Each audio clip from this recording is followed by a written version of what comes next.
A man in worn-out jeans appears in a posh restaurant in Los Angeles. The waitress looks at him with disdain. Are you sure you can afford it? But when he speaks, the audience freezes. It's Jackie Chan, a legend whose secret turns everything upside down. What happens next will shock even the most arrogant. The Golden Horizon stood as a polished gem in the heart of Los Angeles, its glass facade reflecting the city's restless glow, neon signs, passing headlights, and the hum of wealth. Inside, the air buzzed with quiet chatter, clinking glasses, and the faint strum of a jazz quartet tucked in the corner. The clientele matched the decor. Sharp suits, sleek dresses, and the kind of confidence that comes with a hefty bank account. Then the door swung open, and in walked a man who didn't fit. He was older, maybe in his 70s, with a slight hunch to his shoulders. His jeans were faded, the hems frayed from years of wear, and his gray t-shirt looked like it had been pulled from the bottom of a laundry pile. A worn baseball cap sat low over his eyes, shadowing his face as he stepped inside. Jackie Chan, yes, the Jackie Chan, moved with a quiet shuffle, hands in his pockets, as if he'd just wandered in from a hardware store run. No one recognized him. Not yet. At the hostess stand, Emily, a sharp-eyed 30-year-old with a tight ponytail and a practiced smile, sized him up in an instant. She'd been at this job for years, long enough to know the type who belonged here, and the type who didn't. This guy? Definitely the latter. Good evening, she said, her tone clipped, professional but edged with something colder. Do you have a reservation? Just a table, please, he replied. His voice was soft, steady, with a faint accent that didn't quite place him anywhere specific. Polite but not eager. Emily's eyes flicked over him again. Scuffed sneakers, no watch, no hint of status. She tilted her head, lips twitching into a smirk she didn't bother to hide. You sure you're in the right spot? This isn't exactly a burger joint. Her words carried just loud enough for a couple at a nearby table to glance over, their eyebrows lifting in mild amusement. Jackie didn't flinch. This'll do fine, he said, meeting her gaze with a calm that felt almost deliberate. It threw her off, just for a second, but she recovered fast. All right then, she muttered, grabbing a menu from the stack. Follow me. She turned sharply, her heels clicking against the polished floor, and led him through the dining room. Not to the glowing center where the light danced off crystal chandeliers, but to the back, near the kitchen doors. The clatter of pots and the hiss of steam spilled out every time they swung open. Here you go, she said, dropping the menu on a small, wobbly table with a view of nothing but a service hallway. Should suit you just fine. Her tone dripped with something sharp. Disdain, maybe, or a challenge. She crossed her arms, waiting for him to react, to squirm, to prove her right. But Jackie just slid into the chair, adjusted his cap, and opened the menu. Thanks, he said simply, his eyes already scanning the options. Emily lingered a beat longer than necessary, thrown by his ease. Most people would have bristled by now, made some excuse to leave. Not him. She huffed under her breath and turned away, already dismissing him in her mind. He'd crack soon enough, she'd bet on it. Across the room, a woman in a sleek black dress leaned toward her date, whispering, Who let someone like that in here? Her companion shrugged, sipping his wine. Near the bar, an older woman with silver hair and a keen gaze watched quietly, her fingers tapping the stem of her glass. Something was brewing, even if no one could name it yet. Jackie flipped a page in the menu, unfazed. He'd been here before, not this restaurant, but this moment, and he knew how it usually played out. Jackie settled into the rickety chair at the back of the Golden Horizon. The menu creased under his fingers as he scanned the options. The kitchen doors banged open every few seconds, spilling out heat and the sharp clatter of metal on metal. It wasn't a spot anyone would linger in by choice, but he didn't seem to mind. His posture stayed loose, one hand resting on the table, the other turning pages with a slow, deliberate rhythm. Emily, meanwhile, had already written him off. She stood near the bar, arms crossed, chatting with a co-worker in a low voice. Guy looks like he wandered in from a thrift store, she said, flicking her eyes toward Jackie. Bet he's out of here in 10 minutes.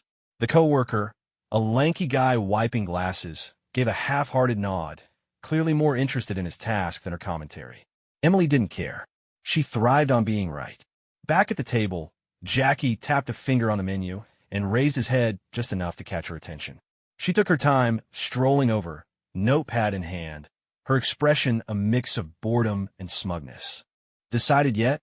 she asked, not bothering to soften her tone. "Or need me to point out the cheaper stuff?" "I'll take the truffle steak," he said, calm as ever, pointing to an item near the top of the list. Emily's eyebrows shot up. It was the kind of dish, $400 prime cut, drizzled with something imported, that people ordered to flaunt, not to eat quietly in a corner. She scribbled it down, her pen pressing harder than necessary. "That's a pricey pick," she said, voice tight. "You sure about that?" "Pretty sure," Jackie replied, meeting her stare with that same steady look. "No hesitation, no backtracking." It rattled her, though she'd never admit it. "All right," she snapped, tucking the notepad under her arm. "Your funeral." She spun away, heels clicking faster this time, and headed for the kitchen, except she didn't go straight there. Instead, she stopped at a table of regulars, all glossy hair and tailored jackets, flashing a bright smile as she lingered to refill their water. Jackie's order sat in her head, unprocessed, while she worked the room. He noticed. Of course he did. His eyes flicked up from the menu, tracking her as she darted between tables, laughing too loud at some joke from a guy in a pinstripe suit. The steak wasn't even in the queue yet, and the minutes ticked by, 5, then 10. A busboy rushed past with a tray, nearly clipping Jackie's elbow, but he just shifted slightly and kept waiting. No complaint, no wave for attention. Across the dining room, the silver-haired woman from earlier sipped her wine, her gaze narrowing as she watched Emily flit around. She leaned toward the man beside her, a wiry guy in a blazer, and muttered something under her breath. He nodded, glancing at Jackie with a faint frown. At another table, a younger couple, her in black, him in a crisp shirt, exchanged a look. "She's ignoring him," the woman said quietly. "Rude." Her date shrugged. "Maybe he's used to it." Emily finally swung by the kitchen, tossing Jackie's order at the expediter with a casual, "Whenever you get to it." She didn't check on him after that, just kept moving, refilling wine here, clearing plates there. Every so often, she'd glance his way, expecting to see him fidgeting or reaching for his coat. But he stayed put, hands folded now, watching the room with a patience that felt almost unnatural. The truffle steak sat under a heat lamp, waiting longer than it should have. Emily didn't care. She figured he'd give up soon. People like him always did. What she didn't see was the way the silver-haired woman set her glass down, her fingers tightening around the stem, or how Jackie's calm held steady, like a spring coiled just out of sight. The golden horizon hummed along, oblivious to the slow simmer at Jackie's table. His truffle steak still hadn't arrived, the kitchen's clamor a steady backdrop to his corner. He sat with his hands resting lightly on the table, caps shadowing his eyes, watching the room like someone who'd learned long ago how to wait. The jazz quartet shifted to a slower tune, and the chatter of the well-dressed crowd rolled on, unbroken. Emily breezed past again, balancing a tray of empty glasses, her ponytail swinging with each sharp step. She didn't look at him, hadn't since she'd dumped his order in the kitchen's queue. But her smirk said she knew he was still there, stuck. She'd already pegged him as a quitter, just waiting for the moment he'd slink out. It was a game to her now, and she was winning. Then someone else moved. The silver-haired woman, Mary, her name stitched into a lifetime of sharp instincts, set her wine glass down with a soft clink. She'd been watching from her perch near the bar, her table a quiet island amid the bustle. Her navy blazer was crisp, her posture straight despite her years, and her eyes hadn't left Jackie since he'd sat down. She slid out of her chair, smoothed her slacks, and walked over with a gait that suggested she didn't rush for anyone. "Evening," she said, stopping a few feet from his table. Her voice was low, warm, but carried a weight that cut through the noise. Jackie glanced up, tipping his cap back just enough to meet her gaze. "Evening," he echoed, his tone matching hers, calm, unhurried. "Been a while since I've seen someone handle this place so well," Mary said, nodding toward the dining room. Most would have walked out by now. A faint smile tugged at her lips, the kind that hinted at stories she wasn't telling. Jackie shrugged, hands still folded. "It's just dinner," he said. "No rus." Before he could say more, Emily materialized, her smile tight and forced. "Everything okay here?" she asked, aiming the question at Mary, but flicking her eyes to Jackie like he was a stray she'd rather shoo away. Wouldn't want to bother our guest. Her tone was syrupy, but the edge underneath was unmistakable. Mary didn't flinch. She turned to Emily, her expression cool. "Oh, I think he's fine," she said. "Just thought I'd say hello." Rare to see someone so patient. Her words hung there, a quiet jab Emily couldn't quite dodge. The younger woman stiffened, clutching her notepad a little tighter. "Well, if you need anything, let me know," she muttered, then strode off toward the bar, her heels clicking harder than before. Jackie watched her go, then looked back at Mary. "Appreciate it," he said simply. She nodded, a glint in her eye that suggested she'd seen more than she let on. "You're welcome," she replied, then added, almost to herself, "Some folks don't know what they're stepping into." She turned back to her table, leaving the comment to linger like a breadcrumb. The room kept moving. The couple in black whispered again, the woman's brow furrowing as she glanced at Jackie. "She's awful to him," she said under her breath. Her date nodded, sipping his drink. "Wonder why he's not mad." Near the kitchen, a busboy paused, tray in hand, catching the tail end of Mary's exchange. He frowned, then hustled off. Emily, back at the bar, leaned against the counter, arms crossed. "Old lady's nosy," she said to the co-worker, drying glasses. "And that guy's still here. Unreal." The co-worker grunted, non-committal. She didn't notice Mary settling into her seat, her gaze drifting back to Jackie with a mix of curiosity and something sharper. His steak was still nowhere in sight, but the air around him felt different now, thicker, like the room was starting to turn its eyes his way, even if it didn't know why yet.